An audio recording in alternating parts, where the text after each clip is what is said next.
اعوذ باللہ من الشیطان الرجیم بسم اللہ الرحمن الرحیم۔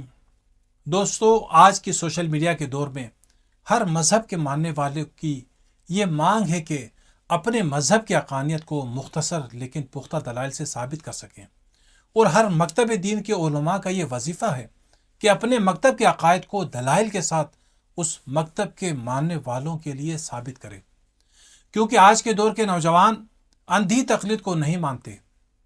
اور یاد رکھیں، عقیدہ اور ایمان ایسی چیز ہے جسے آپ نے خود انتخاب کرنا ہے، اور اس کے انتخاب میں آپ نے کسی کا ملاحظہ نہیں کرنا ہے، اس لیے کہ آپ کی ذات سے زیادہ، آپ کی خوشبختی اور سعادت سے زیادہ کوئی چیز بالاتر نہیں۔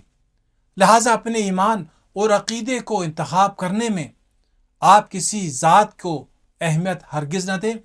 اگر وہ شخص حق کے معیار پر پورا نہیں اترتا ہے تو اسے چھوڑ دیں، کیونکہ صرف حق ہی ہے جس میں راہ نجات ہے۔ اسی سلسلے میں مکتب تشیع کے عقائد کو میں نے ایسی عقلی دلائل سے بیان کرنے کی کوشش کی ہے جسے ایک معمولی انسان سمجھ سکے۔ اگر اس سلسلے میں کوئی سوال ہو تو کمنٹ میں ضرور پوچھیں۔ اس تقریر میں تشیع کی حقانیت کے لیے ایک ایسا عقلی رائے حل پیش کرنا چاہتا ہوں جو منکرین کے لیے حجت ہے اور اپنوں کے لیے باعث تقویت ایمان۔ یہ ایک مائنڈ وے ہے۔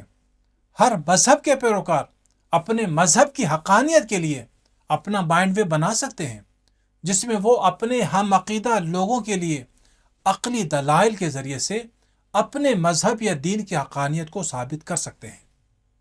اور لازمی نہیں کہ یہ تنہا راہ ہو، اس جیسے آپ سینکڑوں مزید دلائل ڈھونڈ کر بنا سکتے ہیں۔ آج میں آپ کے سامنے ایک ایسا طریقہ کار پیش کروں گا جسے عظیم فلسفی رینے ڈیکارٹ نے وضع کیا تھا۔ اسے شکوک کا طریقہ یا ڈیکارٹی طریقہ کار کہتے ہیں۔ یہ کوئی خشک فلسفیانہ نظریہ نہیں، بلکہ روزمرہ کی عام منطق ہے۔ اس میں سب سے پہلے آپ ہر عقیدے کا انکار کرتے ہیں، اس کے بعد بدیہیات یعنی ہر وہ چیز جسے انسانی عقل قبول کرتی ہے اس کے ذریعے سے مرحلہ وار اپنے عقائد کو ثابت کریں گے۔ ممکن ہے ان مطالب کو بیان کرنے کی وجہ سے آج کی یہ ویڈیو کچھ لمبی ہو جائے، لیکن میری کوشش ہے کہ اسے مختصر طریقے سے آپ تک پیش کر سکوں۔ میری آپ سے گزارش ہے کہ اسے مکمل دیکھیں، اور جب بھی آپ کو اپنے عقیدے کے بارے میں کبھی بھی شک پیدا ہو تو اس ویڈیو کو ضرور دوبارہ دیکھیں۔ دوستو، دنیا میں ہزاروں دین اور مذہب ہیں، پھر ہم یہ کیسے کہہ سکتے ہیں کہ اسلام ہی سچا دین ہے؟ کیا اس انتخاب کی کوئی منطقی بنیاد ہے، یا اسے ہم محض اتفاق یا اپنے اجداد سے وراثت کا معاملہ سمجھیں؟ پہلا اصول سیب کی ٹوکری کی مثال۔ ڈیکارٹ کہتا ہے کہ اگر آپ کے پاس سیب سے بھری ایک ٹوکری ہے، آپ ہاتھ ڈالتے ہیں، ایک تازہ سیب نکالتے ہیں، پھر ہاتھ ڈالتے ہیں، ایک سڑا ہوا سیب نکلتا ہے۔ اب کیا آپ ہر سیب کو الگ الگ جانچیں گے؟ نہیں۔ عقل مندی یہ ہے کہ پوری ٹوکری کو خالی کر دیں، تمام سیبوں کو باہر نکالیں، پھر صرف تازہ سیبوں کو چن کر واپس رکھیں۔ سامعین کرام، یہی طریقہ ہم مذاہب کے معاملے میں اپنائیں گے۔ 4300 مذاہب کو الگ الگ جانچنا ممکن نہیں ہے۔ ہم ایسے معیارات طے کریں گے جو کسی بھی سچے دین کے لیے بنیادی ہیں، اور پھر ان معیارات پر پورا اترنے والے مذاہب ہی منتخب کریں گے۔ جیسا کہ کلمہ لا الہ الا اللہ میں یہی اصول اپنایا گیا ہے، یعنی پہلے ہر خدا کی خدائی کا انکار کرو۔ لا الہ یعنی کوئی خدا نہیں ہے، اس کے بعد الا اللہ یعنی اگر خدا ہے تو وہ صرف اللہ ہے۔ یہ الا اللہ صرف دلیل کے ذریعے سے ثابت ہوتی ہے۔ ہم بھی اسی اصول کی بنیاد پر اپنے دلائل کو بیان کریں گے۔ تو پہلا سوال خالق کے وجود کے بارے میں ہے۔ کسی عمارت اور بلڈنگ کی تعمیر کے وقت پہلے اس کی بنیاد رکھی جاتی ہے، پھر دیگر مراحل طے ہوتے ہیں۔ تو اپنے موضوع میں بھی ہمیں بنیاد اور جڑ سے مرحلہ وار شروع کرنا ہوگا۔ ہمارے فلٹر یہ ہوں گے: کیا خدا موجود ہے؟ کیا دین کی ضرورت ہے؟ اور اگر دین کی ضرورت ہے تو کیا کوئی مقدس کتاب اور نبی موجود ہے؟ دوستو ذرا اپنے ارد گرد نظر دوڑائیے. کیا یہ کائنات بغیر کسی خالق کے وجود میں آ سکتی ہے؟ دنیا میں کھربوں گلیکسیز اور ان میں موجود نظم اور ہم آہنگی کیا خود بخود وجود میں آئی ہے؟ ایک انسانی جسم میں موجود ڈی این اے سے لے کر پورے انسانی سسٹم خود بخود بغیر کسی کے بنائے وجود میں آ سکتی ہے؟ تو دوستو سب سے پہلے آئیے اپنی عمارت کی بنیاد رکھتے ہیں اور اس سوال کی جانچ کرتے ہیں کہ کیا خدا وجود رکھتا ہے یا نہیں. شاید اس سوال کے جواب کے لیے آپ کے ذہن میں مختلف طریقے آتے ہوں، لیکن آئیے اس سوال کا جواب تلاش کرنے کی کوشش اس کائنات کے ذریعے کریں جسے ہم سب دیکھ رہے ہیں. آپ غور سے سنیے تاکہ جو مثالیں میں دیتا ہوں آپ سمجھ سکیں. ایک گائے اناج اور گھاس کھا کر دودھ پیدا کرتی ہے. کیا گائے جانتی ہے کہ اس کے دودھ میں کون کون سے امینو ایسڈز ہیں؟ اور کیا گائے ان لوگوں کے جسم کی ضروریات سے آگاہ ہوتی ہے جو اسے پیتے ہیں؟ ہرگز نہیں. لیکن وہ بالکل وہی دودھ پیدا کرتی ہے جو انہیں درکار ہوتا ہے، ایسا دودھ جو انسانی صحت کے لیے ضروری ہوتا ہے. دوسری مثال آپ دیکھیے، شہد کی مکھی کو دیکھیے جو بہت میٹھا شہد پیدا کرنے کا کام کرتی ہے. مکھی بھی شہد بناتے وقت اس میں موجود منرل سے واقف نہیں ہوتی، لیکن وہ ایسا شہد بناتی ہے جو انسان کے لیے شفا کا ذریعہ ہوتا ہے. ایک مکھی پھولوں کا رس چوس کر شہد بناتی ہے. کیا مکھی جانتی ہے کہ اس کے شہد میں اینٹی بیکٹیریل خصوصیات ہیں؟ کیا وہ جانتی ہے کہ یہ شفا بخش ہے؟ نہیں. مکھی کا جسم اور اس کے خلیے ان لوگوں کے جسم کی ضروریات سے بے خبر ہیں جو یہ شہد کھاتے ہیں، لیکن وہ ایسی شہد بناتی ہے جو انسان کے لیے دوا کا کام کرتی ہے. آپ کے جسم کے اعضاء کو یہ نہیں معلوم کہ وہ کیا اہم کام کر رہے ہیں. دل کا دھڑکنا، معدے کا کھانے کو ہضم کرنا، گردوں اور جگر کا خون کو صاف کرنا، کیا ان اعضاء کو معلوم ہے کہ وہ کتنا اہم کام کر رہے ہیں؟ لیکن پھر بھی مسلسل ہمیشہ کی طرح اپنا کام انجام دے رہے ہیں. کون ہے جو انہیں ان اہم کاموں کی ذمہ داریاں دے چکا ہے؟ کیا آپ انہیں حکم دے سکتے ہیں؟ یقیناً نہیں، اس لیے کہ یہ سارے اعضاء ہمارے کنٹرول میں نہیں ہیں. اگر کوئی اپنے دل کو دھڑکنے سے رکنے کا کہے تو کیا اس کا دل اس کی بات سنے گا؟ کیا گردوں کو کام کرنے یا نہ کرنے کا آپ آرڈر دے سکتے ہیں؟ یقیناً نہیں. تو پھر کون ہے جس کے حکم پر یہ کام کر رہے ہیں؟ اسی طرح کائنات میں موجود ہر شے پر آپ غور کریں جو ہماری طرح عقل اور شعور نہیں رکھتی ہیں لیکن اپنے وظائف کو انجام دے رہے ہیں. سورج کی روشنی سے دنیا آباد ہے، لیکن کیا سورج انسانوں کی طرح عقل مند اور سمجھدار ہے؟ کیا اسے معلوم ہے کہ وہ کتنا اہم کام انجام دے رہا ہے؟ ہرگز نہیں. اسے تو یہ بھی نہیں معلوم کہ اس کی روشنی سے کون کتنا فائدہ اٹھا رہا ہے. تو پھر کون ہے جو یہ سب کچھ جانتا ہے اور اس نظام ہستی کو چلا رہا ہے؟ اگر آپ کوئی مشین دیکھیں جو خودکار طریقے سے کام کر رہی ہو تو آپ جانتے ہیں کہ اس کے پیچھے کوئی انجینئر ہے جس نے اس قدر دقیق اور پرفیکٹ مشین تیار کی ہے. اسی طرح یہ پیچیدہ، منظم اور ہدف کے تحت چلنے والی کائنات اپنے آپ وجود میں نہیں آئی ہے. اس کے پیچھے ایک عظیم خالق ہے. مزے کی بات یہ ہے کہ انسان جس قدر علمی میدان میں آگے بڑھ رہا ہے وہ اس کائنات کی عظمت اور پیچیدگیوں پر اتنا ہی انگوش بے دہان ہے. آج کے دور میں ایک جاہل انسان ہی یہ کہہ سکتا ہے کہ یہ عظیم کائنات خود بخود وجود میں آئی ہے. تو پہلے فلٹر سے وہ تمام مذاہب اور فلسفے خارج ہو جاتے ہیں جو خالق کے وجود کا انکار کرتے ہیں، جیسے کہ ایتھسٹ ہے، جین مت ہے، الحاد، کمیونسٹ وغیرہ. چونکہ ان کا عقیدہ ہے کہ اس کائنات کا کوئی خالق نہیں ہے اور یہ کائنات خود بخود وجود میں آئی ہے. دوسرا سوال، کیا ہدایت نامے کی ضرورت ہے؟ اب ہم دوسرے فلٹر کی طرف آتے ہیں.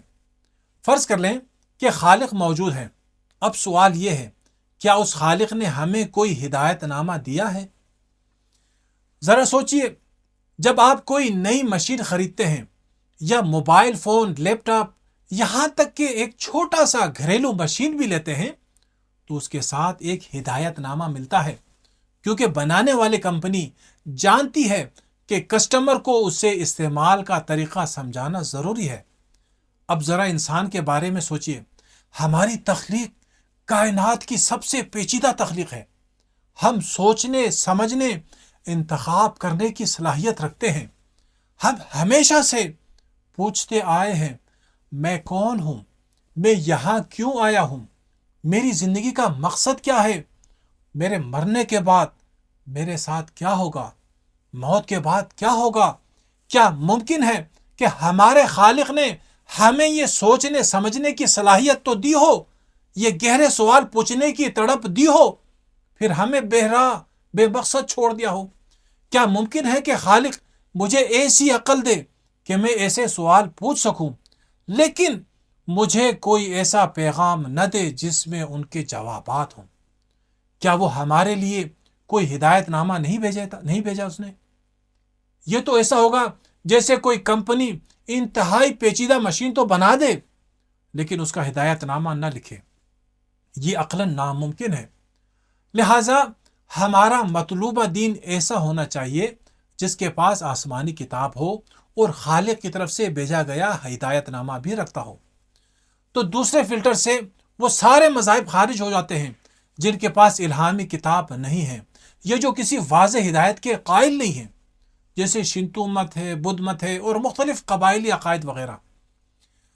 اب آتے ہیں تیسرے سوال کی طرف کہ کیا صرف کتاب کافی ہے؟ ذرا اپنے اسکول کے زمانے کو یاد کیجئے۔ اگر اس استاد کتاب تھما کر چلا جاتا اور کہتا تم خود پڑھ لو تو کیا ہم سیکھ سکتے تھے؟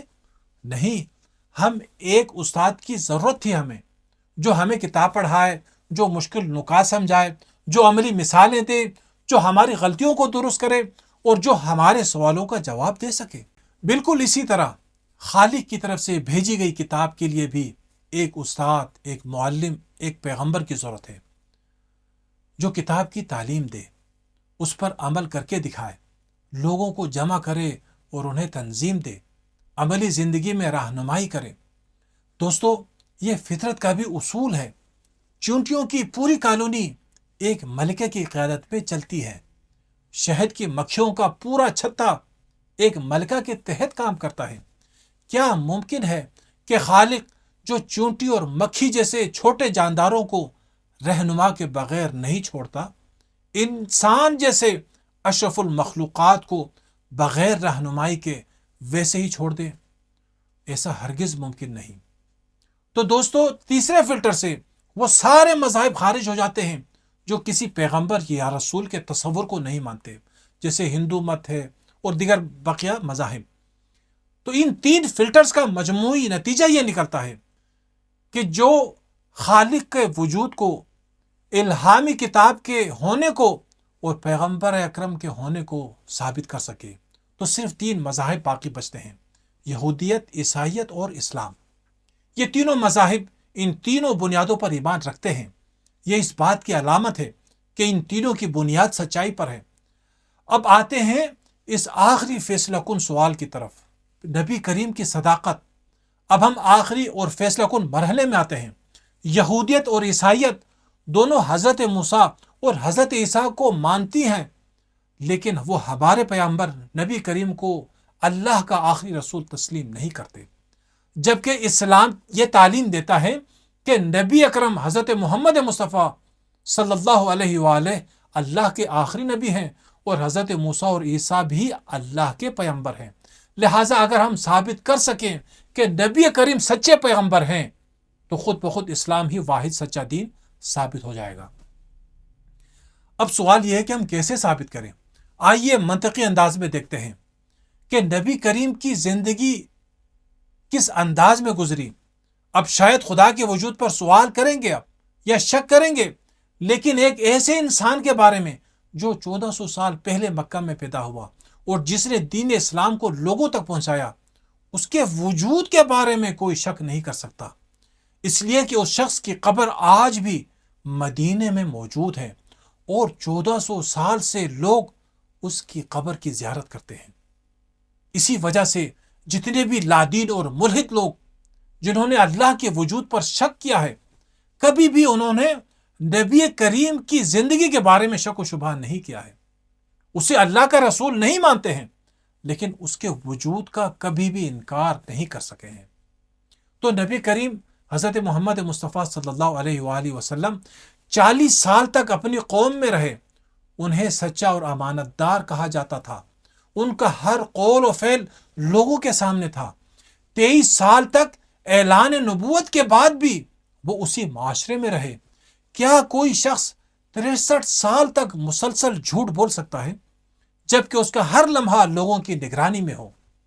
کیا نبوت کا جھوٹا دعوے دار شعب ابی طالب کی سختیاں، بھوک اور اسی شعب میں لوگوں سے 2 سال تک جدائی اور بائیکاٹ برداشت کر سکتا ہے؟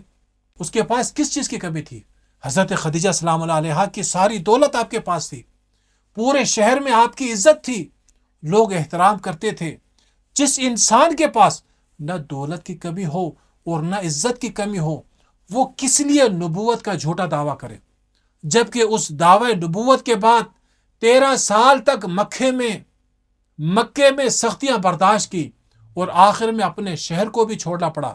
ہجرت کے بعد مدینے میں بقیہ مسلمانوں کے ساتھ جو مہاجر تھے ان کے ساتھ سخت ترین زندگی گزارنا، کئی دنوں تک کھانے کے لیے کچھ نہ ہونا۔ ایسا شخص اگر دنیا کا لالچی ہوتا تو بآسانی اپنے ہی شہر میں اپنے لیے سب کچھ جمع کر سکتا تھا۔ اور دوسرا سوال یہ ہے کہ اگر کوئی شخص جھوٹا دعویٰ کرتا ہے تو وہ اس سے کیا فائدہ لینا چاہتا ہے؟ دولت، شہرت، اقتدار۔ لیکن آپ نبی کریم کی زندگی دیکھیے، وہ غربت میں رہے، کئی دنوں تک بھوکے سوتے تھے، مکے میں ان پر پتھراؤ ہوتا تھا، انہیں شہر سے نکالا گیا، انہیں قتل کی دھمکیاں ملی، انہوں نے بادشاہ، دولت اور عیش و عشرت کے تمام لالچوں کو ٹھکرایا۔ کیا کوئی جھوٹا شخص اتنی قربانیاں دے سکتا ہے؟ اگر کوئی نبوت کی ایکٹنگ کرنا چاہے تو کب تک کر سکتا ہے؟ اس ایکٹنگ کی قیمت اگر مشکلات اور سختیاں ہوں تو کب تک اسے برداشت کر سکتا ہے؟ جبکہ ہم دیکھتے ہیں کہ اس اعلان نبوت کے بدلے میں انہیں سختیاں اور مشکلات ملی، حتیٰ کہ ان کی اولاد کو بھی کربلا میں بے دردی سے شہید کیا گیا۔ ایسا اعلان کہ جس کے بعد انسان نہ خود آسان زندگی گزار سکے اور نہ اس کی اولاد کو لوگ سکھ اور چین سے زندگی گزارنے دیں، تو اس کا مطلب صرف ایک ہی چیز ہو سکتا ہے کہ وہ جو کچھ لے کر آیا ہے وہ حق ہے اور وہ ایک بلند و بالا مقصد کی خاطر آیا ہے۔ جھوٹوں کے لیے ایسے کام میں کوئی فائدہ نہیں ہے۔ قرآن خود ایک زندہ معجزہ ہے۔ اسی طرح آپ نے جو کتاب، رسول خدا نے جو کتاب پیش کی، وہ آج بھی اسی حالت میں موجود ہے۔ اس کا چیلنج آج تک کوئی پورا نہیں کر سکا۔ اگر تمہیں شک ہے اس کتاب میں جو ہم نے اپنے بندے پر نازل کی ہے تو اس جیسی ایک صورت ہی بنا لاؤ۔ 1400 سال گزر گئے لیکن کوئی اس جیسا کلام پیش نہیں کر سکا۔ تو ناظرین محترم، جب ہم پورے عمل کا جائزہ لیتے ہیں، ہم نے منطقی معیارات طے کیے، ہم نے تمام مذاہب کو ان معیارات پر پرکھا، ہم نے صرف 3 مذہب کو پایا جو ان پر پورے اترتے ہیں۔ ہم نے یہ بھی دیکھا کہ اسلام ہی وہ دین ہے جو حضرت محمد کی سچائی کے ذریعے سے مکمل تصدیق شدہ ہے۔ تو نتیجہ واضح ہے، اسلام وہ واحد دین ہے جو عقلی، منطقی اور فطری معیارات پر پورا اترتا ہے۔ یہ محکم ایمان کی بنیاد ہے، نہ کہ اندھی تقلید ہے۔ یہ وہ راستہ ہے جو عقل و فطرت دونوں کو مطمئن کرتا ہے۔ اسے انکار کرنے والا جاہل اور نادان ہی ہو سکتا ہے۔ اب آتے ہیں اگلے مرحلے کی طرف کہ نبی کریم کے بعد دین اسلام کے اصلی عہدیدار کون ہو سکتے ہیں؟ رسول خدا کے بعد مسلمانوں میں 2 اہم فرقے وجود میں آئے، اور قیامت تک مسلمانوں میں جتنے بھی فرقے مکتب پیدا ہوں گے وہ انہی 2 راستوں میں سے ایک راستے کو انتخاب کرنے پر مجبور ہے، یہاں کوئی تیسرا راستہ نہیں ہے۔ ایک سقیفہ کا راستہ جس میں مسلمانوں نے رسول خدا کے بعد خلافت کا راستہ اپنایا۔ مسلمانوں کی اکثریت آج بھی اسی راستے پر باقی ہے، جس میں خلیفہ کا انتخاب خدا اور اس کے رسول کے بجائے لوگوں کے ذمے ہے۔ لوگ جسے انتخاب کریں وہ مسلمانوں کے لیے ہادی اور رہنما بن سکتے ہیں۔ اور دوسرا راستہ غدیر خم کا ہے، جس میں مسلمان رسول خدا کے بعد امامت کے راستے کو اپناتے ہیں۔ امامت کے نظریے میں معیار لوگ نہیں ہیں، بلکہ اس عہدے کو صرف خدا معین کر سکتا ہے، اور اس سلسلے کی پہلی کڑی کا انتخاب حکم الہی سے غدیر خم میں ہوا۔ یا ایھا الرسول بلغ ما انزل الیک من ربک۔ جبکہ خلافت کی پہلی کڑی کا انتخاب سقیفہ میں ہوا۔ تو دوستو، نظریہ امامت میں امام کا معیار بہت ہی سخت ہے۔ اسے معصوم ہونا چاہیے، اور اسی طرح اپنے زمانے میں موجود تمام افراد سے علم میں، تقوی میں سب سے بلند و بالا ہونا چاہیے۔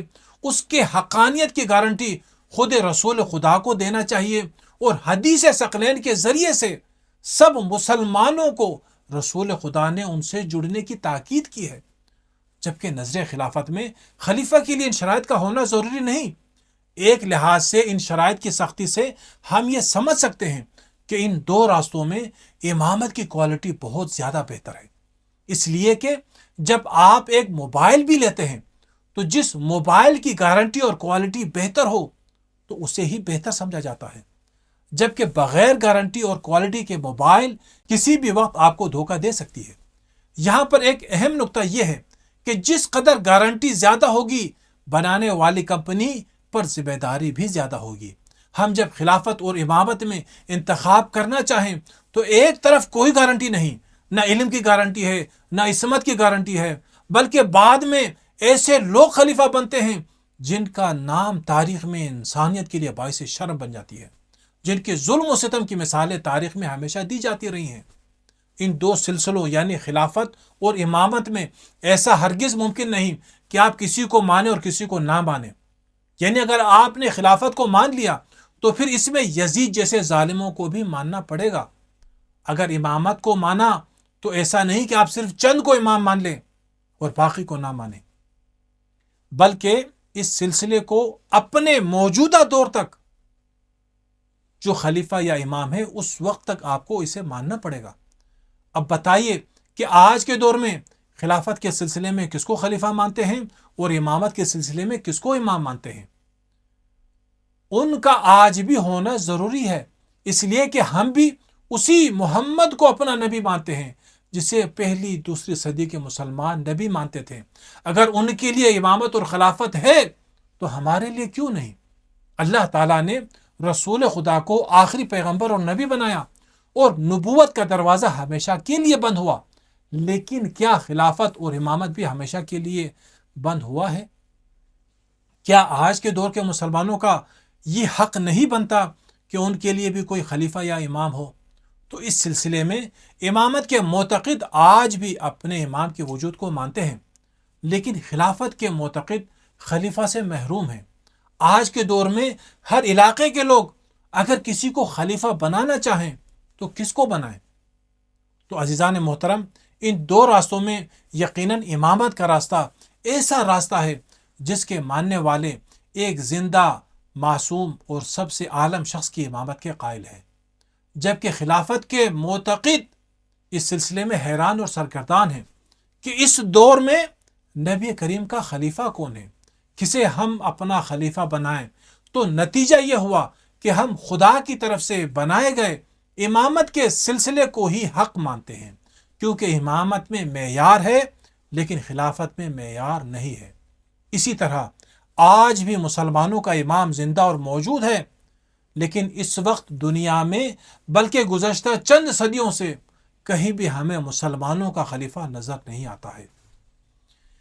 اب آتے ہیں آخری مرحلے کی طرف، اور وہ ہے غیبت امام کے دور میں اگرچہ ہمارا امام موجود ہے اور غیبی طریقے سے لوگوں کی ہدایت فرما رہے ہیں، لیکن لوگوں کے درمیان کیا کوئی ایسے افراد ہیں جن کے ذریعے سے لوگ دین حق کو حاصل کر سکیں، اپنی روحانی اور مذہبی مشکلات کو حل کر سکیں۔ یہاں بھی دو راستے ہیں۔ ایک راستہ اخباریوں کا ہے جو کہتے ہیں کہ ہم غیر معصوم کی تقلید نہیں کر سکتے، تقلید کرنا حرام ہے، جبکہ مقابلے میں دوسرا گروہ اصولیوں کا ہے جو مجتہدین کی تقلید کرتے ہیں اور دور غیبت امام زمانہ میں کسی مجتہد کی تقلید کو لازمی سمجھتے ہیں۔ اس میں شک نہیں کہ دور غیبت میں دونوں گروہ اس بات کے قائل ہیں کہ ہم ڈائریکٹ امام سے رابطہ نہیں کر سکتے ہیں۔ اپنے شرعی مسائلوں کے جوابات اور دیگر ہدایات کے لیے ہم امام سے ڈائریکٹ رابطے سے محروم ہیں۔ لہذا پہلا گروہ کہتا ہے کہ جو کچھ ائمہ معصومین کہہ چکے ہیں ان کی احادیث والی کتابوں سے اپنا مسئلہ ڈھونڈیں اور ان کے ذریعے سے اپنا مسئلہ حل کریں، جبکہ اصولی یعنی تقلیدی حضرات ایک جامع شرائط مجتہد کی تقلید کو کافی سمجھتے ہیں۔ اب آتے ہیں چند سوال کی طرف۔ پہلا سوال، کیا ان احادیث کی کتابوں کو جو عربی میں لکھی گئی ہیں اور زیادہ سے زیادہ فارسی میں آپ کو ان کے ترجمے ملیں گے، دنیا میں موجود کروڑوں شیعوں کو کیسے سمجھ میں آ سکتی ہے؟ جو خود اپنی زبان کو پڑھ نہیں سکتے وہ عربی کو کیسے سمجھیں گے؟ اس وقت شیعوں کی اکثریت ان پڑھ اور جاہل ہیں۔ ایک دیہات میں رہنے والا شخص، ایک تازہ 9 سال کی عمر میں بالغ ہونے والی بچی کس طرح اپنے شرعی مسائل کو احادیث کی کتابوں سے جو عربی میں ہے سمجھ سکتی ہے؟ دوسرا سوال، اس کا مطلب یہ ہے کہ ہر شخص کو چاہیے کہ وہ ان تمام صلاحیتوں کو حاصل کرے جسے ایک مجتہد 30 سے 40 سال محنت کر کے حاصل کرتا ہے، کیونکہ احادیث کو سمجھنے کے لیے صرف عربی جاننا کافی نہیں بلکہ بہت سارے دیگر علوم بھی ہیں جن کا جاننا بہت ضروری ہے۔ کیا دنیا میں موجود ہر شخص کے بس میں ہے کہ وہ یہ کام انجام دے سکے؟ یہ تو ایسے ہی ہے کہ آپ کے سر میں اگر درد ہے تو آپ کسی ڈاکٹر کی تقلید نہ کریں بلکہ خود میڈیکل کا پورا کورس کریں اور اس کے بعد آپ اپنا علاج خود کریں۔ اگر گھر بنانا ہے تو کسی انجینئر کی تقلید نہ کریں بلکہ آپ خود جا کر انجینئرنگ کا کورس کریں اور اس کے بعد اس کے مطابق اپنا گھر بنائیں۔ موبائل یا ٹی وی خراب ہے تو الیکٹریشین کا کورس سیکھ کر خود اپنا موبائل یا ٹی وی بنائیں۔ گاڑی کو کسی میکینک کے بجائے خود گاڑی بنانے کا کورس سیکھ کر اپنی گاڑی بناؤ۔ کیا یہ کام عقلی طور پر ممکن ہے؟ آپ کہیں گے کہ یقیناً نہیں، بلکہ ہر کام کو اس کے اسپیشلسٹ کے حوالے کرنے سے کام بہتر بھی ہوتا ہے اور سستا بھی، کیونکہ ہر انسان کے پاس اتنا ٹائم نہیں ہوتا ہے کہ وہ خود اپنے تمام مشکلات کو حل کرے۔ اگر ہم شرعی مسائل کو حل کرنے کے لیے غیر معصوم کی طرف نہیں جا سکتے ہیں تو جتنی بھی احادیث کی کتابیں لکھی گئی ہیں کیا وہ امام معصوم نے خود لکھی ہیں یا امام کی زیر نگرانی لکھی گئی ہیں؟ وہاں آپ کو کیسے غیر معصوم پر اعتماد کر سکتے ہیں؟ کیسے آپ اس کتاب کو سمجھ کر اسے بیان کرنے والے مجتہد کو غلط قرار دیتے ہیں لیکن جس نے وہ کتاب لکھی ہے اسے غلط قرار نہیں دیتے؟ آپ کی بات یعنی شریعت میں صرف امام معصوم کی تقلید تب صحیح ہو سکتی ہے کہ خود امام معصوم نے کتاب لکھی ہو، لیکن آپ خود جانتے ہیں کہ آج کے دور میں کوئی بھی کتاب ایسی نہیں جسے امام نے خود لکھی ہو یا اپنی نگرانی میں لکھوائی ہو۔ تو دوستو، آج کے اس دور میں جہاں مسلمانوں کی اکثریت دین سے دور ہو رہے ہیں، نماز نہیں پڑھ رہے ہیں، دین پر عمل نہیں کر رہے ہیں، وہاں کچھ لوگ دین کو آسان کرنے کے بجائے مزید سخت کر رہے ہیں۔ جس طرح آپ علاج کے لیے بہترین ڈاکٹر کا انتخاب کرتے ہیں، گھر بنانے کے لیے بہترین انجینئر کا انتخاب کرتے ہیں، اپنے عدالت میں کیسز کے لیے بہترین وکیل انتخاب کرتے ہیں، اسی طرح شرعی مسائل کے حل کے لیے آپ بہترین اور اعلیٰ مجتہد کا انتخاب کر سکتے ہیں۔ اور ایسا نہیں کہ تقلید تنہا رائے حل ہے، بلکہ تمام توزن مسائلوں میں سب مجتہدین یہ بتاتے ہیں کہ آپ یا خود مجتہد بنیں یعنی ایکسپرٹ بنیں یا کسی مجتہد کی تقلید کریں، اور اگر یہ دونوں نہیں کرنا چاہتے ہیں تو پھر احتیاط پر عمل کریں۔ خود مجتہد شرعی مسائل کے حل کے لیے تمام رائے حل دیتا ہے، کبھی بھی یہ نہیں کہتا کہ بقیہ غلط ہیں بقیہ راستے صحیح نہیں. لیکن یہ اخباری لوگ نہ فقط دوسرے رائے حل کو نہیں مانتے بلکہ ان کی تکفیر بھی کرتے ہیں. عزیزان محترم، آج کی یہ ویڈیو آپ کو کیسی لگی؟ اگلی ویڈیو تک کے لیے اللہ حافظ.